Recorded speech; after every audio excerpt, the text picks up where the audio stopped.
Welcome to No Dice, the podcast after the Dice with Death podcast.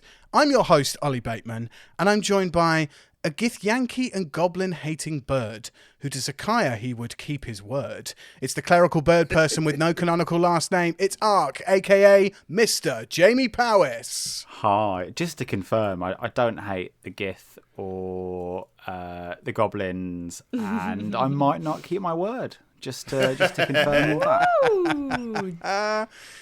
But hold on, in the episodes gone by, you're not a fan of the Githyanki or goblins. That's what I thought. Is that not right? Have I got that wrong? I think he's had some past with the Githyanki and the goblins, but I don't think he dislikes them intensely. I think he thinks war's war, and people do things in war because they have to, and he's got nothing against them really. Nice cover there, Ark. You're not going to get cancelled. I do want to say that when Zach asked me, was it the last episode, going, are you definitely going to keep your word? Did not do an insight check on me. So you have no idea. Oh, yeah. Nobody absolutely. did an insight check. And Zach being a bit blindly trusting, that works out. If I'd have done a perception check, would I have seen two fingers crossed behind your back? It'd be like a Key and Peele kind of sweat thing going on. It would have been pretty bad. Okay, guys, we'll get into this in a second. I've got to finish the intros. I'm also joined by a half-elven hero, a good lass, and not a baddie, who could be in insane proximity to her mummy and daddy. It's everyone's favourite mistress of magic, Zakaiya Rubbledusk, a.k.a. Miss Amy Mallet. Woo! Oh, yeah. You can tell we've all missed each other loads because we're all straight in with the questions and the banter. Yeah, I'm really excited. It's got a bit Jeremy Kyle for Zach, isn't it? What's the OG one?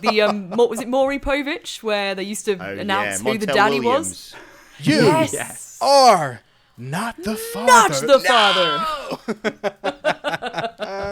Trisha. Does anybody remember Trisha? Ricky Lake. Trisha. I had a weird crush on Ricky Lake. Ricky Lake, man. She was Ricky Lake. fit. Oh, Go, yes. Ricky. Go, Ricky. Go, Ricky. Go, Ricky. Go, Ricky. More references from the UK specific there. American audiences will put some stuff in the show notes, I'm sure. And finally, I'm of course also joined by a muscular mover and deceptive Goliath who likes to think he's good undercover, who regrets his Champion Games team name now that he thinks he sees his lover. It's the big beefy boy himself, Titus Thunderbastard Caligari, aka Mr. Adam Wilborn. Yes, Team Ours a tit for life. Do you fully regret naming the team, as I think you mentioned in the episode, now that possibly, well, we know Zalu is very close to you right now at the Champion Games? I mean, I to be honest, and Titus is obviously, do work with what you know, hence why I'm 7.5 foot tall and just jacked. Obviously, relating it back to me. I think that Zalu is eventually going to have to get to know me, and I think this is very much in Titus's character. So if she likes that, then she kind of knows what she's going to get into in the long run. But yeah, maybe not the best time to just say the first thing that came into our heads when they said, "What do you want your team name to be?" To be fair, I should have. I feel like. Do you know what? I don't feel like this, but it was one of the questions in my mind when I was writing that part of that specific episode was, do I let these guys know that I'm going to get them to name their team? And I thought, do I send the text and go, hey guys, get in your group chat that's away from me and think up a team name? But honestly, organically, I think you guys came up with the most fitting name that makes absolutely no sense, apart from it being part of your names all put together. Yeah. Like you normally would do when you start a band in like high school or something. You just, what can we be called? But yeah, Arzatit is now emblazoned across Stadia Concretia with falling banners in gold, having, come third place in the tournament. I guess, we'll rewind slightly back a little bit, maybe 4 episodes to episode 25, the Galactic Gate. And right off the bat, I kind of just want to ask Jamie, because he mentioned it at the end of episode 24 that he was going to go super loco. But how loco did you feel, Jamie, when you went through a galactic gate and you ended up on a planet that wasn't the one that you wanted to be on?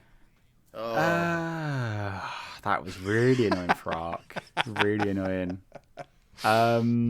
I just think it makes it a bit more desperate, really, just to get on and get things moving. I think as a character, Ark will now probably just do things to continue kind of things rather than think things through. I don't know. I think Ark was very angry. Right. So you think Ark's priorities have maybe slightly changed in the fact that you're being on a different planet and then skipping ahead a few episodes, you now see Field Marshal Harley-Asa Saves, like, I don't know, maybe 400 feet away from you through a glass corridor. Like, is Ark abandoning stuff? Is he like, right, fuck this. This is what I need to do. Is he abandoning stuff? I think Ark's motives have always been to save his family. So I don't think he's ever going to abandon that. I don't know if Petra Solidus has always been his kind of like... I don't think he particularly cares about Petra Solidus still. I think he only really cares about saving his family. I think it would be very interesting in the next episode if he's in kind of like reaching distance of Aves, just to see what happens. Because, you know, personally, I've been thinking about, right, what is the most damage that I can deal to someone in one turn? Kind of, how do I make that happen kind of thing. So... and Ark's the most OP character we have, and we know you're a min-maxer when it comes to stats. You want to make sure that you can deal the most damage as well as, I think, heal the most as well. But yeah, being in that glass corridor, and it was that instance in I can't remember what episode it was. I think it was episode 27. She'll Be Mad, when you said, you know, when I hit my head on the glass ceiling, did it crack? And I was just like, wow. Like, there's rage, and like Ark wants to get at that Field Marshal Aves. I can definitely see him doing the whole, my name is Arximus Decimus Meridius. Husband to I mean, she's not dead, but husband to a potentially murdered wife. Father to a murdered chick. 2 murdered chicks. 2 murdered chicks. Sorry, I forgot how many kids you had. Yeah. Oh, it's going to be so intense. I think actually seeing him, obviously I know we're sort of fast forwarding a little bit from the Galactic Gate, but yeah, I think that whole interaction where he has affected the lives of Ark and Zach in such like just intense ways. Like, he has changed the course of their destinies, and also, yeah, he's the one that Zach's been wanting to get her hands on for a while as well. Yeah. So I don't know how that's going to go. I wonder how the situation would pan itself out, I guess, because at the moment, you guys, you know, at the end of the latest episode, you are victorious and triumphant, having, you know, won the first day of the games. You're in a public place, essentially, and rules have been laid down by various game officials. If you were just to walk up to somebody in the middle of the street and kill them, there are consequences. So what I wonder next is how all of your characters, with whoever is closest to you and whoever you want to get to quickly, will navigate a situation that it's not private. It's not like you guys just meeting in a dungeon and just being like, well, there's no one else here. Like, I'm just going to like slay this person and kill them. Yeah. So I'm looking forward to seeing how those interactions will go down if you guys manage to meet the people that you actually want to meet in the place that you are, if you see what I mean. Yeah, absolutely. I think the fact that there was that glass barrier there was so incredibly so like meta in a way, because like they're the people that have always been just out of reach, and now they actually are, like, but in this space, in this kind of like public arena, yeah, like, what are we going to be able to do? Like, we can't really even have the conversations that we probably want to have, and are they going to continue to just be sort of like a distant figment, or are we actually going to get to interact with them? It still feels like we've only graced the surface of things like Titus's old manager, Elmin Monroe. Like, we've finally seen Zalu. Like, that must have been pretty mad when you realised that was Zalu. Yeah, it's ironic you mentioned that, because I was going to say, when we met Elmin many episodes back, he just sort of appeared There was no like, oh, there's rumours that so and so's been here, and I could sort of mentally prepare myself for that happening. And when it was just like, oh, there he is, and he's having a meeting with these people, it was exactly the same as Xylo. I think there was a tease at the end of one of the episodes, wasn't you? You were like a Goliath princess, and I was like, huh? I sort of half missed it, I think, when you first said it. And then the next episode, I was like, oh, shit, here we go then. Right, so they're all just piled in there now. We've got, like you say, the high elves and the Aarakocra people, and in military clothing and stuff like that. So it's all just on the line, as if. Oh, by the way, I'm loving the Champion Games. It's so much fun. But I get that there's a lot riding on this as well at the same time, and time is of the essence as well. It's not just doing the thing. It's not just you got to defeat your opponent. You got to do it in quick fashion because you're up against so many other teams, and they were only on day one, aren't we? We're just on day one. Yeah, just on day one. And I think to reset, kind of why you guys are there, it's because of Mr. Moto Hirokoshi telling you about the manipulators, and this is where the manipulator is, situated. And Jamie, I know you were saying with, Ark's kind of priorities, he's like, oh, Petro Solidus, what the fuck is this shit? Like, whatever. I just want to see my family. I've been gone for so long. And now that I'm, face to face with my nemesis, essentially, my father-in-law, like a direct, relation to my wife and like a connection to my family. Fuck all this Petro Solidus shit. But I think you're in a situation where it's going to be so tough, like politically or socially, to just go, oh right, Harley 8 Saves is over there, I'm just going to go over, kill him, stab him, whatever. But then again, thinking about that, I don't think Ark would give a fuck. Like, I don't think Jamie as a character would just be like, oh no, I'm going to keep social graces. I think Jamie would just be like, fine, if this is where Ark dies, then maybe I just run over, kill Harley 8 Saves, like have my battle, go out as a hero and face the consequences. I don't know what you think about that, Jamie, but that all just came flooding into my head. Yeah, like just personally, as playing the character, like I have thought about it, like how, like I said, like how could I deal the most damage? What would I do? What spells would I pick? Because he's like, we don't know if he's very old, so is he undead? What spells should I use? So I've had to think about it, to be honest. I've also had to think about, like, what's the best strategy to, because inevitably I have to get back to Ian to see them. But then I don't even know if they are. Again, Ark's assuming they're on Ian at the moment. There's lots of like this. You don't really know what's happening, and from Ark's perspective, I think that previously he's always thought that, and I'm gonna say the word misguided, which is like an understatement for someone who would commit genocide. But always thought he just had his people's best interests at heart, and he just was really misguided around how he put them. So, like, he wanted to warn the Solar Navy off Ian, so he did this massive display of destruction just to protect his people. And I don't see why he would put his daughter in danger, because he loves his daughter. So it's a really interesting situation. So again, lots of thought about what if I get to meet him, what would I say? What would I do just to get home, really, and just to find out what's happening? Yeah, how does that, like, you might not have the answer, but like thinking about that as a player, how does that conversation even happen? Because until it happens in front of you and you don't really know what you're dealing with, and you don't know where you'll be or who will be around you or what the situation will be, but there's so many like infinite possibilities of how that could go down. But I know when that happens that it's just it's gonna be something epic from Jamie. It might not even be like, there might not be like a lot of words, but like Ark likes to do, just walk into the middle of a room and just like decimate everything. Like I can see that on the horizon coming Jamie's way for Ark, basically. It's a real powder keg, isn't it? Like all of the chess pieces that have been kind of like brought together from everyone's individual backstories are now in the same place, under the same sort of stadium roof.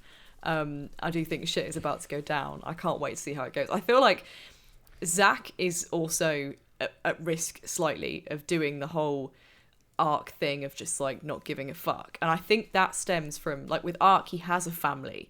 He has kind of something to sort of actually want to preserve and want to protect, and he'll do what is in their best interest, as well as hopefully try and, you know, get to the bottom of whatever he wants to do with the confrontation with Aves. I feel like Zach, if anything, is more of a loose cannon, because she doesn't have the maturity in her and the stakes to kind of actually think things through. And I think, actually, if anyone's going to be slightly more reckless, Zach has that potential to kind of just do something stupid that could potentially endanger herself or even her companions, because revenge for her is it's almost a bit like I was thinking about Ellie in The Last of Us, how she's kind of like very, like, she's so focused on revenge, it's all consuming, because she has nothing left. And I think, although Zach obviously has her companions and she's very close to Ark, she's very close to Titus, there is that part of her, I think, that could just like go, nah, fuck it, I've come all this way for this guy. So yeah, I'm really intrigued to see Aves. Colonel Aves. There's live and breathe. a very interesting theory I'm sure you want to get onto in a bit, Ollie, that someone sent us. But these are sort of sliding doors moments for me, like you say, in terms of whether you stick to the plan of, you know, winning the games, or, like you say, you just have a moment of not necessarily madness, fury, like you say, with the people that we're dealing with here, and just go completely off script and, yeah, just go, oh, bollocks to the long-term plans. Let's just get our revenge right now. Speaking of which, speaking of sliding doors moments, Ollie, I've been fascinated since episode 28 to know what would have happened in game 2 had it not gone the way that it went. Oh, I'm so excited for this. Bring us Martha. Okay, so yes, episode 28, of course, the episode where you guys absolutely smashed the game 2 world record for the door. Without even knowing it. Without even knowing it. Episode 27, you guys went through the dungeon, and then episode 28 was the door and the battlefield. So yeah, I kind of teased it, didn't I? And I said, listen to No Dice and you'll find out everything about this can you go through the right way to do each one of them? Because I'm fascinated by what you thought we'd do and how you sort of tried to sort of counteract that. Yeah. Unless that gives away future games, if that does. No, not at all. I love this. I was thinking that coming to the episode, I was like, oh, if I give this away, maybe I can't use it later. But if you're a half decent DM, you'll just recycle it and use it for something else. There's absolute, like, if stuff doesn't get used, don't chuck it away. Always keep it for another time. Even if you splurt it out loud to all your players, because they know what's coming. But you guys played the dungeon really well. The only thing that I would have changed is I put boxes in the room that were kind of, some of them were decimated, some of them were kind of still together. I would have just used the boxes to put on the plates for the second riddle. Because you guys got through the riddle, and even listening back to that episode now, like very recently, just to hear the cogs turning in all of your heads with like those riddles was great. I'm not especially for like a performative kind of audio podcast stuff, that stuff can really, unless you do, you know, an amazing edit of it, can slow that stuff right down. But actually, like, all of your combined thinking and thoughts together just get through this game. It really had me laughing, and like it was just great to see you guys all working together. Oh, and I mean, now you say the box thing, like, it just makes me realise how, like, so clear. That's basic escape room shit, isn't it? Like, if you need to hold down a switch, you put a box on it. Like, millions of video game mechanics teach you that. Yet we did not think that you just put the thing on the box and then you don't need to stand on the panel. I loved Ark's like interpretation of I can't even remember what the riddle was now, but I think there were 2 colours left, which was like orange and yellow, and Ark was being like, yeah, but is that for happiness, or is that for like are we not trying to find those 2 things? And we went so deep with it, didn't we? I think the funny thing was, I can remember Amy going, let's just brute force it, let's just do it. And I'm like, no, we have to think this through. And it's like, no, we should just bloody did it. I love the idea, actually. That's a really good point, actually, Jamie. Like, I like how the Champion Games is not just combat. It is cerebral puzzling. It is a little bit like everything is an escape room in itself, and there are right and wrong ways to do it, hence why this conversation is so exciting. So, yeah. You guys wait until day 2 of the Champion Games. I've got an absolute corker for you. And if I'm not going to tease it too much, but Adam, you're going to love it. Like specifically, like I know the Champion Games has been very Titus Adam like focused, and unfortunately it's going to be that way again when we get to the second day of the games. But it's in the spirit of Titus, let's just say. But right, we should do game a group 2. escape room if we get through the Champion Games. That's what we should do. Yes, Yeah. I'd love to do that, guys. That'd be so good. I was also going to say, this kind of popped into my head randomly, really quick tangent, Ollie. If this podcast ever gets like signed to like a major production agency or something, like if it ever gets suitably big, I will get Team Arzatit tattooed on me. It just sort of like came into my head while Adam was talking about Arzatit, and I was like, that's a fucking goal.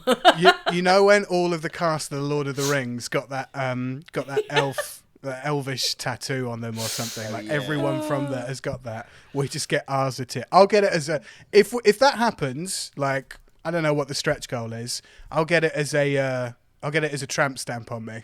Oh, he's raised the stakes. Yes. I'm gonna get it like that, so my knuckles. I think I've got enough space. Yeah, ours a tit. Yeah, more than enough space. Ours a tit on your knuckles. Oh, yeah, just get Arzatit with an exclamation mark, Yeah. and that fits perfectly. Yeah. Why does one of your hands say the word tit with an exclamation mark? I didn't even think about that. That's genius. My goodness. Right, game 2. This is what we all came here for. Yes. Martha. Episode 28. Or Margaret, as I mistakenly named it. I got a message from Ollie going, "Who's Margaret?" And I was like, "Oh, fuck!" And I was so annoyed at it. I was like, "I'm not even opening that message, so it's still unread on my phone." It's so funny because I sent it and I went, "Oh, he'll get back to me at some time," and then a day goes by, and then another day goes by, and then another day goes by, and I start thinking in my head, "Hold on, I edited the VO for this. I edited all the speech. Have I missed something completely?" And Jamie's just been like, I was expecting to get a message from Jamie being like, "No, you prick. Like, this is where this happens." And I'm like, "What?" But yeah, so title of the episode is Martha. If you check now, it's fine. Don't worry. Yes. No, I did see. I was on. So anyway, Anchor Ollie, looking at the tell us stats. about Mary. There's something about her. There's something about Martha. There was something about Martha, game 2, which, Adam, you wanted me to bring up and talk about. It was very much, and you said this in the episode, and it was so spot on, Titus loves to headbutt doors. So why don't I just put a door in front of you that I thought you were going to headbutt? Like, I literally thought, this is bait. Like, this is absolute bait for Titus to walk in and go, "Oh, it's a door, I'm going to fucking headbutt it down." But that frontage with the voice behind it, basically, if you'd done anything to the door that wasn't just like knock and ask to come in, which I can't believe you guys actually did. We're polite. What can I say? We've been raised well. I know. If you'd headbutted the door, Martha would have started speaking to you, but as like a very like weary neighborhood watch kind of woman on the street.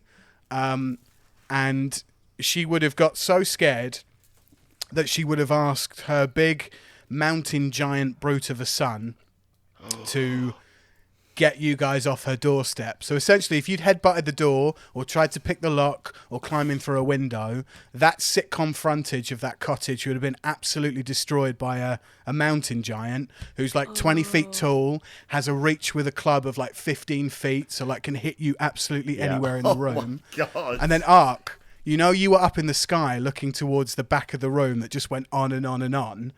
Like as soon as that cottage would have been destroyed, you guys would have been rolling D4s for like disasters within the room. So one of them was like a cave in. So like as further you got down, you had this big brutish giant like chasing you and things were caving in. There was lava. There was like, I think I did. It's much like when you guys fought Gunderson, Hemingworth, Smythe on the mountain and you had the natural disasters. But there were like more sand would pour in or you get shot by arrows or there'd be lava and or there'd be a cave in. But yeah, there was this whole section which I thought I'm gonna fucking get him here. Like Titus is gonna headbutt this door and all shit's gonna go down. Or Ark or Zakaiya might be sneaky and think, okay, let's pick the lock. But you guys just went up to the door and said, "Can we come in for some tea?" You've given Titus a complex now. Like Titus is not going to headbutt another door ever. Yeah. Just in case now. I mean, I doubt that very much. Who am I kidding? But that's so funny, isn't it? Because you would normally ads. You'd normally be like, yeah, okay, let's give it a go. Why did we think? Maybe it was just the way you described this lovely quaint cottage, and we were like, we can't possibly do this to Mavis. Yeah, maybe I played upon. I don't know what I played upon, but I think it might have been the way I described the cottage or something. You know, doily kind of curtains. It was so wholesome, yeah. Yeah, that you guys just went, oh no, we're not going to kick the door in. We're just going to go up and ask. And then you spoke to Martha, who let you through, and hey, record timing of the games, and that got you guys from, I think it was 5th place into 3rd. So like really clutch, because I think by the end of the battlefield, when you guys all fought the Orc, Mage, Barbarian and Monk, you would have been really pushing to like get that 4th place.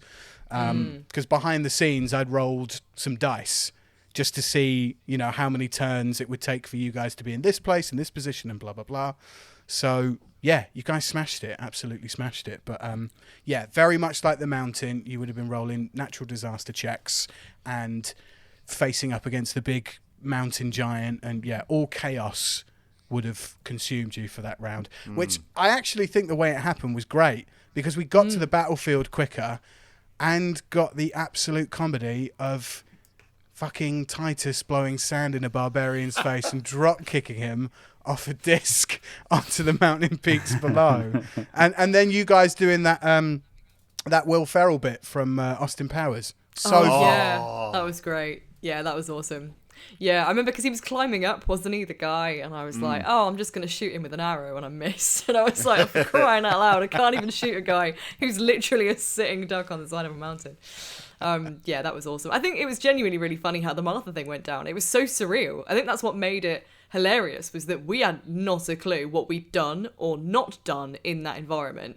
And Ollie, it must have felt really weird for you when we just did it. You must have been like screaming internally, like, how is this happening? Well, on to the next one. Yeah. I was actually so happy, because I did really just want to get to the end of the game. I was like, okay, you've spent, you know, 1 episode in the first room. If we do 3 episodes doing all 3 games, maybe more, it might have dragged out a bit too much. Yeah, I think so.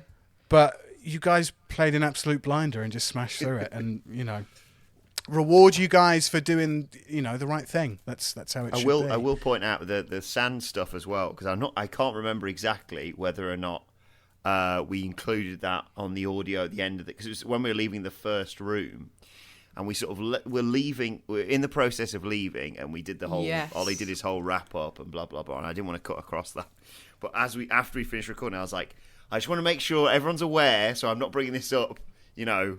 And you go, what are you talking about? That was never a thing. But I was like, before we left that room, Titus just scooped up a little bit of sand and put it in his pocket. And you were like, okay, I'll remember that and what have you. And I had in my notes, like, bold, underlined, sand in pocket. And then, like, Ollie's like, you're on this raised platform. And I was like, oh, how big's this raised platform? And I was like, well, if you're ever going to use it, now is the time. And yeah, it just worked perfectly. And the fact that he got back up just to die again immediately.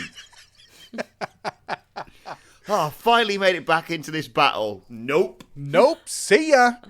Falling down onto a peak, getting shot at, even though they missed, getting shot arrows at by Zakaiya. Hilarious. Then climbing all the way back up. Then as soon as he popped up, getting a javelin straight in the chest from Titus and falling to his death. And then I think we then retconned it a little bit as well, because Jamie, when you killed the mage, you'd saved the javelin out of that guy's. Because I think you killed the mage with a spell, didn't you? But then you were just like, oh, I'm going to finish him off with this javelin as well. I wanted to make him a cocktail stick, basically. Little cocktail stick and little olive at the end of my cocktail stick. So, yeah. Stick him in a martini. Job's a good one. I want to head over now to Comment Corner, where I'm going to shout out Solace Thomas on Twitter, or Thomas Solace.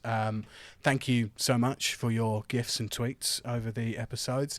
But Thomas decided that he would live tweet the episode as he was Love listening this. to it. Oh, All that's with very cool. GIFs. All with GIFs. So just to break down the episode through Thomas Solis's GIFs of the episode, of course we start off with Leonidas from This is Sparta in 300. Titus blowing sand in his face and drop kicking him off, like absolutely brilliant. The then I've fallen and I can't get up GIF, which is I don't know where I don't actually know where it's from, but it is just an old woman on the floor saying I've fallen and I can't get up, which was insane. And then I think this GIF in particular really described in my head how I thought this was going between Ark and the Mage, but it's the Dragon Ball Z meme of Goku and Vegeta on the cliffs, just like standing facing off with each other. Like Jamie, how did you've had one-on-one fights in this campaign before, but like with that mage who annoyingly as well counterspelled you, like how did that feel in that instance? So counterspell is a really cool spell that basically as a caster you can just completely revoke a spell that someone else has cast. You can also counterspell a counterspell, which is always fun. But yeah, no, I don't mind counterspell because I think to myself, oh, that's a spell slot they've used kind of thing. So I've just removed that from their kind of spell repertoire. I really like it's like there's a really great first level spell that's just come out, which is Silvery Barbs, which is an insanely powerful kind of like just reaction spell. But I think if everyone can use them, then it's absolutely fine. So I didn't mind that. That's all right. You didn't mind that? I was shocked people didn't. And I probably should have shouted it out as Ark, but like beeline the mage, because generally the mage is the person who's going to cause the most destruction and is the easiest one to kill. So I thought, right, Ark, go to the mage, everyone will join me at the mage. And I was like, no one's coming to me with the mage. You are head and shoulders the most D&D savvy person out of all of us, so never assume that we are going to do anything like that. I thought it's fine. I'll be all right. I'll get there first. I try and if I can employ the old TFL adage, see it, say it, sort it. Yes. Ark, if you see that happening, and I think actually, Titus and Zakaiya, you probably learn from your past mistakes, because during that episode, I think Titus did say at one point, it looks like he's got this, so I'm not going to get involved. And I'm pretty sure that happened before an Ark died. So yeah. We just need to communicate better, gang. We need to communicate. Yeah, no, definitely. No, we're not. I mean, I speak for myself. Definitely. Like there was a moment in that episode where I sort of did like a little riff, like a bit on the guy who I don't know, he was downed or something, and I think I said something like, oh, he should have rolled for this, or should have disengaged or something. Yeah. And then Jamie in the most I think you'll find voice when well, actually, he can't because of X reason. Yeah. And I was like, every time I think I learn a thing. Yeah, same. Can I just confirm, Amy, the reason is he didn't have the action to do it. Just want to tell you that, though. He didn't have the action. You said it in that voice. You said it in that voice, and I learned very, very hard on that moment. Mm-hmm. I don't know if you did, Amy, because you don't know what the reason was. You can remember that. You can remember the question, but you don't remember the reason. Repressed the anxiety and the trauma. It's been a long time since we recorded, guys. Everybody who's listening, it's been a long time. I couldn't even remember what it was. I just remember how it made me feel. I remember how it made me feel. I had COVID. It was like being kicked when I was down. Oh God! It was that long ago. You had COVID. Yeah, I had COVID. It was like months and months ago that we last recorded. So, but that's exactly it. Like, it's me and Adam are learning. I mean, definitely. Like, even how many episodes in are we? But maybe we do need to be a bit like, what's the strat, Ark?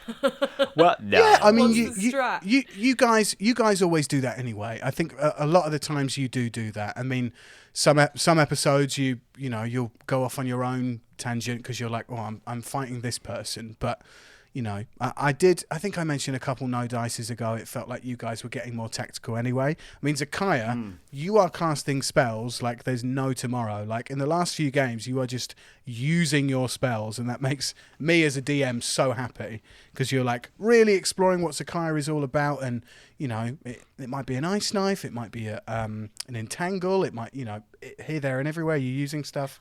But I think the totem as well. Like, I always used to forget to use my totem and things like that. And actually, there were a few moments, listening back to that episode, I was like, there's a few moments where actually people survived because they had extra HP and stuff like that, or sort of little moments. And I was like, okay, sometimes it's not always about like the strength of it. It's about just thinking about how you can support. Because, I mean, obviously, Ark is mad spells, Titus is mad strength. And we always make the joke, don't we, about me being a strong little lady. A strong little lady. A strong little lady. Like, it's weirdly somewhere in the middle for a druid. But yeah, it's just learning, even things like learning Ice Knife and how obviously like that explodes on impact, and if you land it in the right place, you'll hurt one of your party members. Like, yeah, it's definitely closing the lid, unfortunately, is something I'll still never learn. You must close the lid, be it on a ship or a box with a cock in it. Always close the lid. Always close the lid. Close the lid. Your cantrips though, cantrip use is awesome, and then like you said, that totem is the one thing that kept Ark up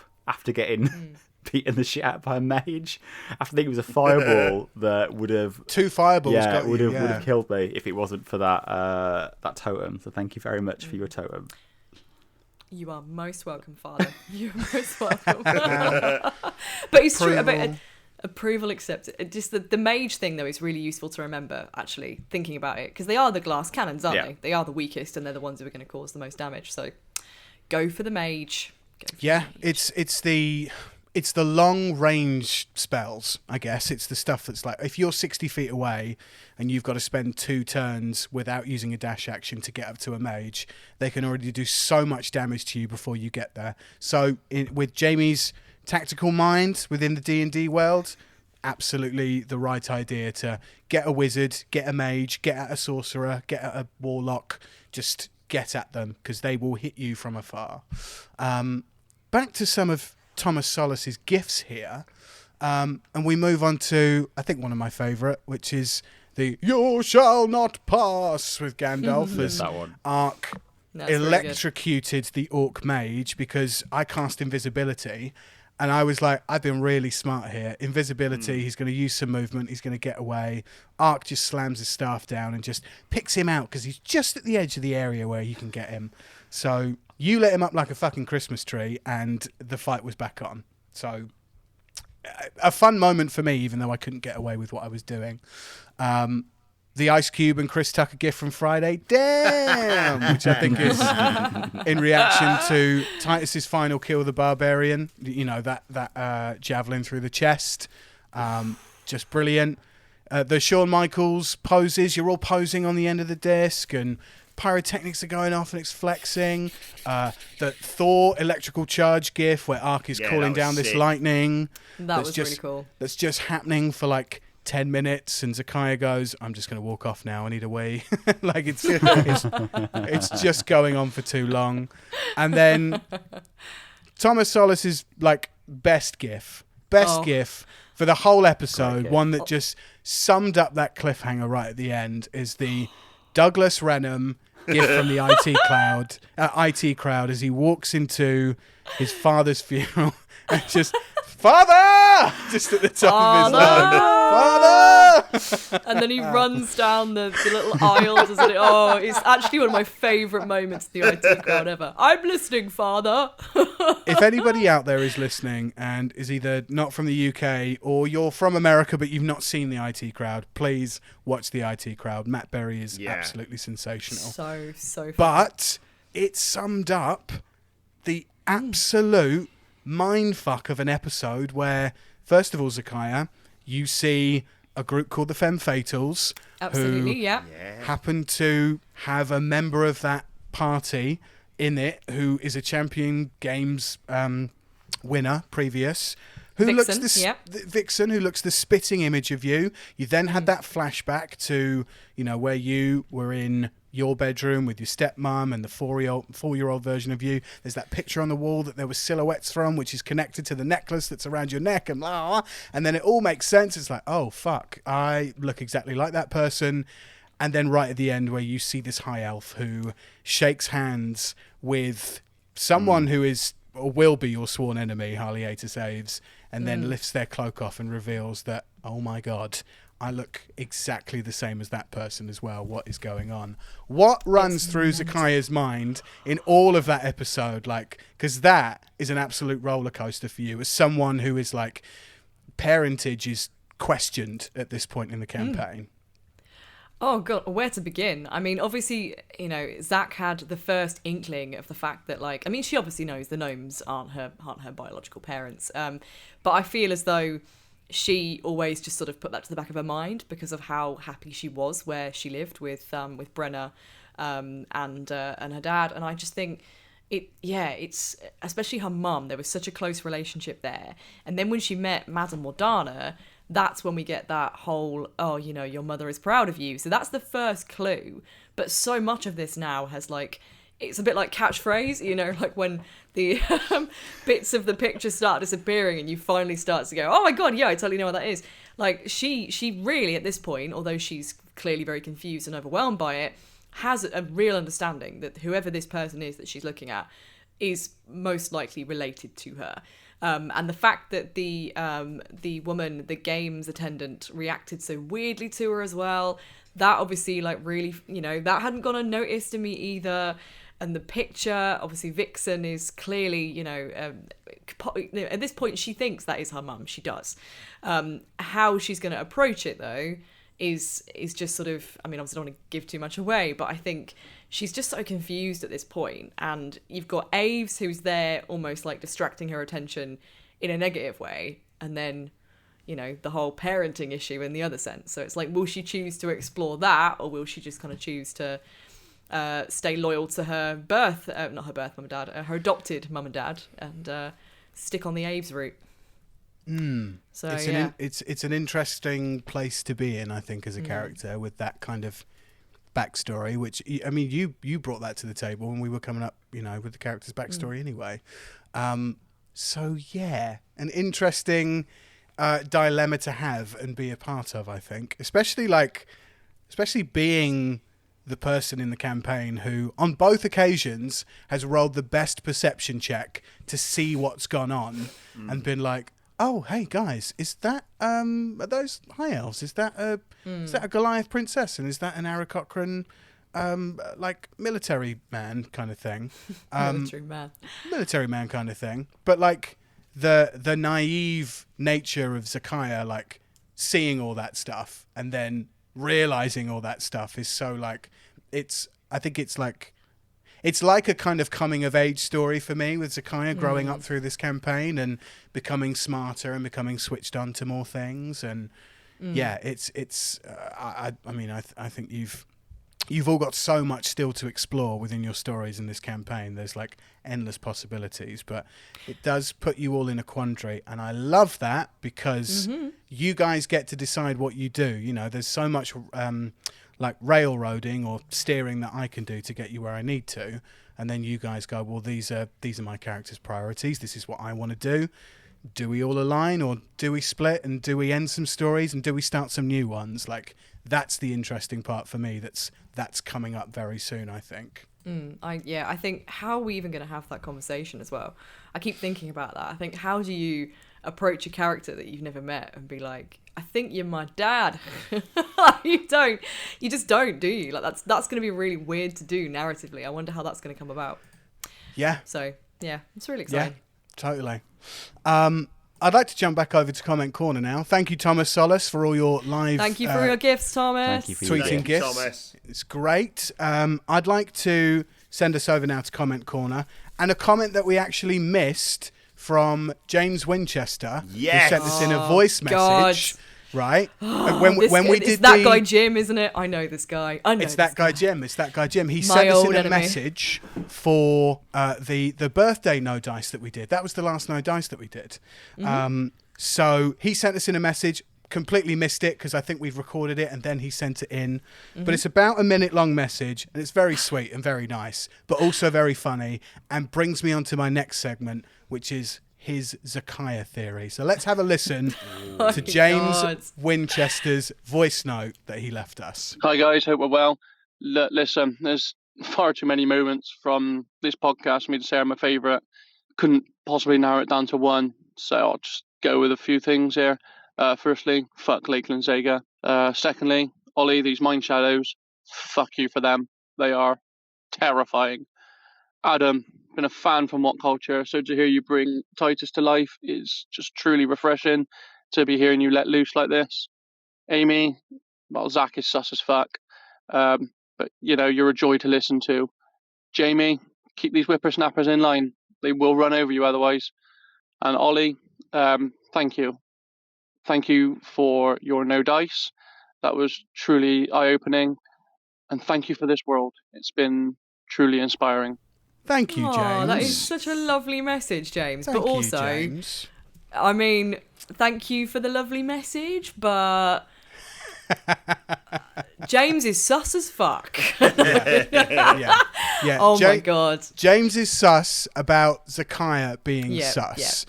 Amy, you won't know this, but before we recorded the last birthday no dice, James sent me this whole theory on Twitter, like privately to me, discussing if this was like a thing. He was like, I need to put my case forward. I need to talk about Zakaiya because she's sus as fuck, and here's what I think. It hasn't gone unnoticed to me. The whole Zakaiya theory thing is hilarious, and I love seeing it on Twitter because he constantly tags me, and James is constantly like, oh my God, what about this? I think he basically, if he could get Zach is sus as a hashtag, he would. Like, he's so on it. And most of the comments that I read from James Winchester are just like, why did Zach do that? Zach's sus as fuck. And at one point I was kind of like, oh my God, dude, like, you really don't like Zach. And he was like, no, she's sus. She's fucking sus, man. Like, he was so, his theory is incredible. I can't wait to hear more about this. So yeah, hit us. So here is James Winchester's theory. That guy Jim on Twitter, the Zakaiya theory. My theory is that Zach is essentially Goku mixed with Harry Potter. Great start. Great start. Strong start. Her arm was, and here we go, Adam. This might solve something I'm making notes. Here we go. Her arm was lost when she was a baby. I theorise that on her home planet of Een, her family was strong-armed into giving up their child, Zach, by an as of yet unknown force to be brought up in the military and conquer other planets. When they refused, they were shown how serious they were by cutting off Zach's arm. So to save their baby, with the aid of Madame Morgana, they sent her away to live amongst the gnomes, who were known to be Brenna and Lothrim. As she grew up, Zach, of course, started to notice she was different and only had one arm, so they made the decision to tell her she lost it in an accident so as to not upset her. I believe that she had knowledge of the attack by Planeswalker, either by Madame Morgana or someone from the military, in the hopes of gaining favour from her to lure her back, in which is why she was conveniently away from the village when it happened. So we're starting to see kind of like why James thinks that like you being in your step-parents' cottage, which was like on the outskirts of the village, and why you're like possibly one of the only survivors of that attack. After seeing what happened to the village, she was sent into a downward spiral, which of course led to her arrest. 5 years have gone by, blah, blah, blah. You beat a dog to death, whatever. In the most recent episode, now this isn't episode 28, this is episode 27, because this is when he wrote it. Zach had a chance to tell the others of the Aarakocra officer in the crowd, yet chose to say nothing. Why? I believe the sight of him brought out a suppressed memory from deep within. I also have a little theory that Madame Morgana isn't dead, and the body that was buried was just a puppet, and her real body is safely somewhere else, maybe even with the army. I mean, fuck me, James. Wow. Honestly, James, can I just say, like, in all seriousness, because I whenever you message me and you're always like, Zach is sus, I'm always sort of quite coy with you. But can I just say, thank you for, like, I can't believe that someone has gone to this much trouble to write a theory about a character that, like, I've made up from nothing. Like, that to me Just honest to God, like this is the kind of shit that I live for. Like I'm always on Reddit for things like this with fandoms that I engage with, and I love that, you know, collectively as a group we've created a story that somebody has generally come up with a fan theory for. Boys, this is so cool. Like this is absolutely amazing. The fact that Madame Morgana might not be dead and all this stuff, and I love it. I absolutely love it, James. So thank you so much for this is like a dream come true for like a fictional character. I just think it's wicked.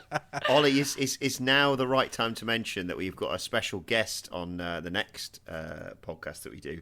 Tupac is actually going to be joining us. Tupac a special is guest character.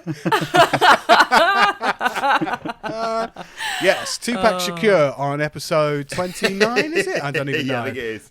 Of Dice with Death. Yeah, man. Oh my yeah. God. James, I echo what Amy is saying, which is the fact that you've connected with this story so much and are so invested and think, no, you listen here, Amy, Zakaiya is sus as fuck.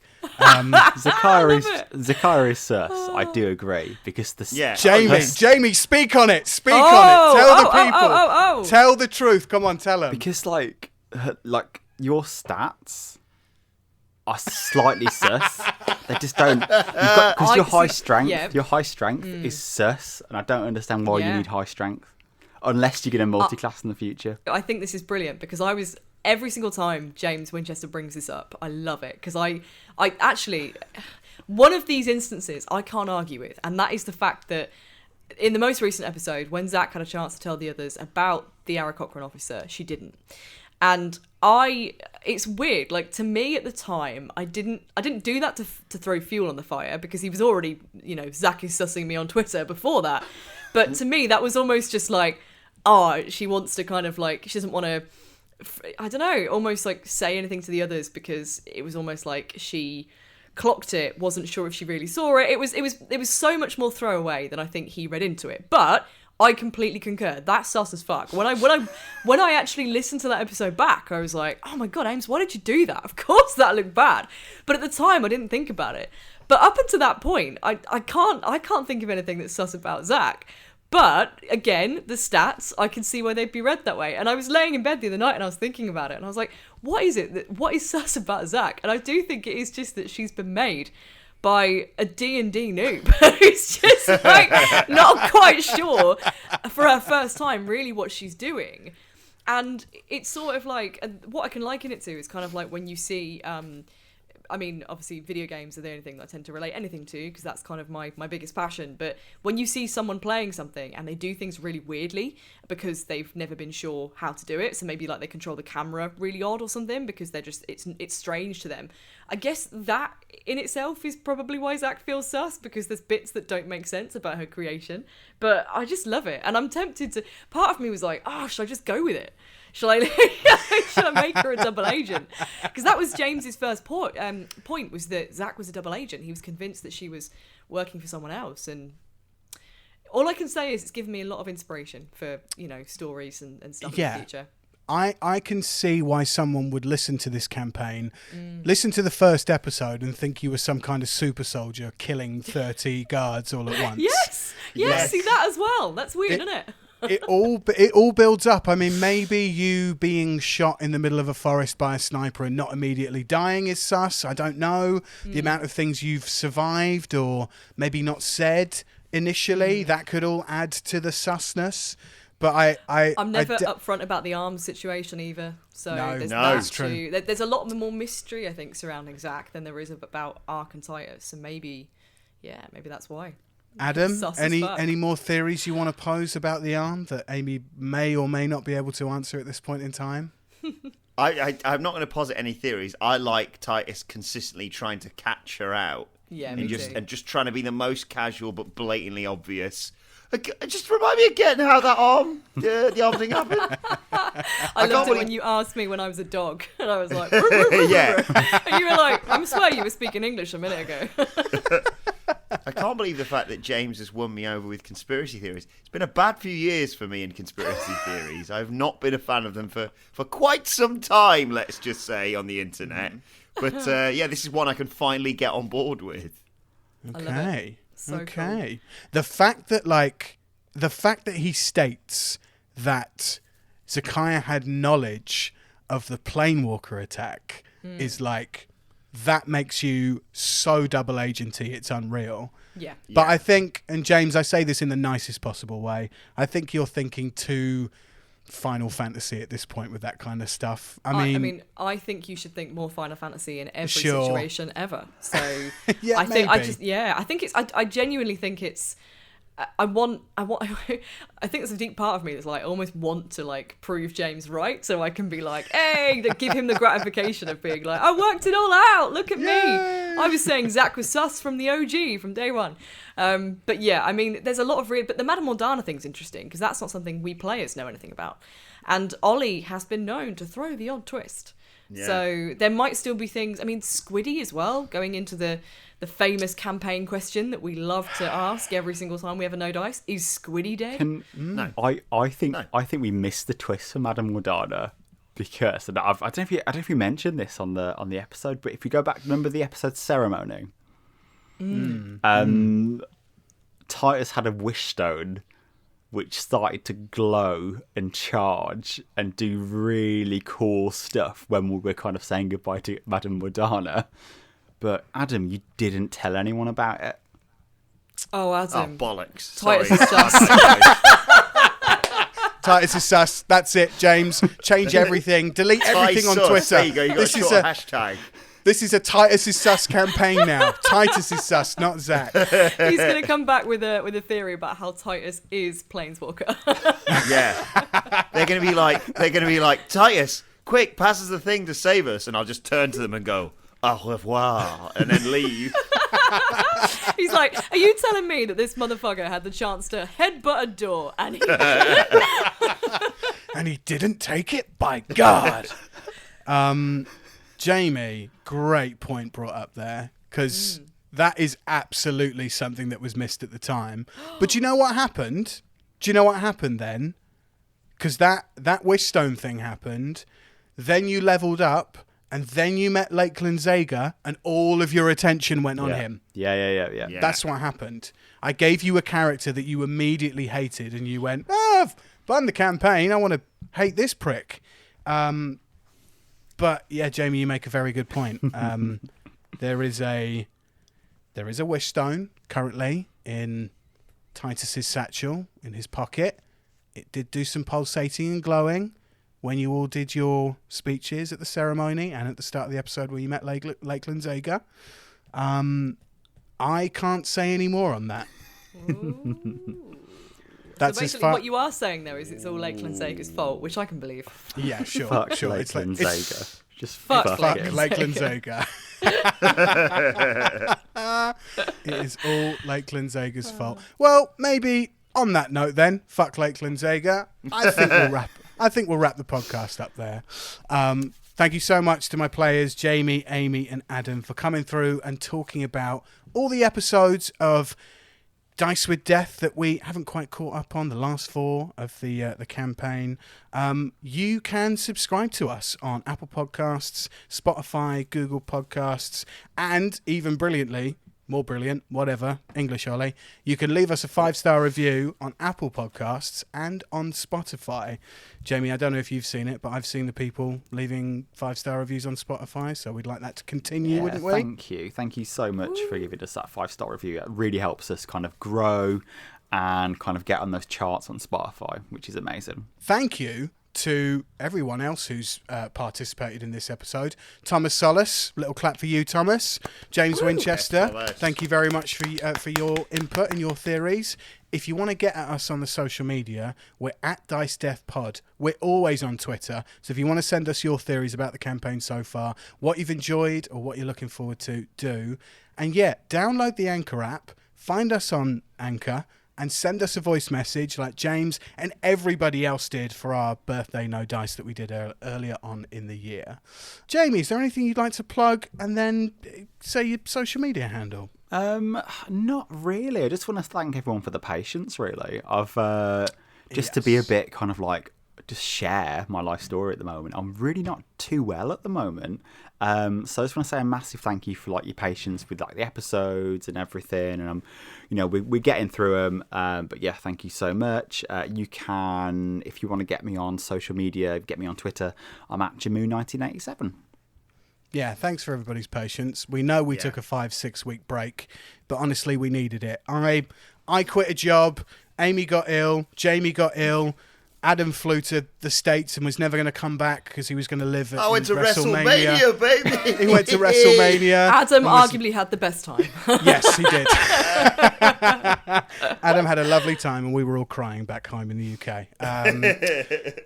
Amy, is there anything you'd like to plug? And then, hey, tell us your social media handle. Where can we visit you online? Oh, well, do you know, I would actually just like to say, like, a massive thank you. I mean, to all of everyone who listens, but also to Jamie, because you put in so much work to this podcast that I don't think we ever really... I mean, we obviously say thank you so much for working on it, but we really appreciate you. And actually listeners should as well, because this podcast probably, although there's 4 of us on it, this podcast wouldn't get made without Jamie and Ollie. So absolutely. Obviously me and Adam do have a part in it, but it's a small part in comparison to you guys. So just massive appreciation, really. And I think we've come back after a bit of a break and we all can't wait to get back in, like, as you can tell by the excitement of all these stories. Yes. There's so much good stuff. I mean, I've already prepped the next episode, and all you listeners who do listen to No Dice, the next one is going to be fucking crazy, and these guys don't even know it yet. So please.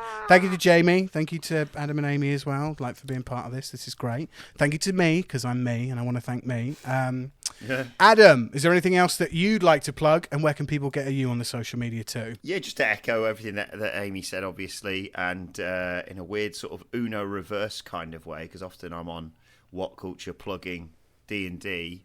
I'm going to do the reverse here. So if you've enjoyed Titus's exploits and you think, hey, this wrestling thing might be for me, well, we've got a What Culture Wrestling podcast. Just search for that wherever you get your podcasts from. And we've got a wrestling YouTube channel. Just search What Culture Wrestling on YouTube, and you can see my face being just all over the bloody place, basically, on that channel. So do go and check that out. And if you want to follow me on Twitter or any social media, in fact, you can find me on there at Adam Wilborn. Thank you for listening. We will see you in the next campaign episode of Dice with Death. I cannot bloody wait. It's going to be so good. Say bye, guys. Bye. Bye.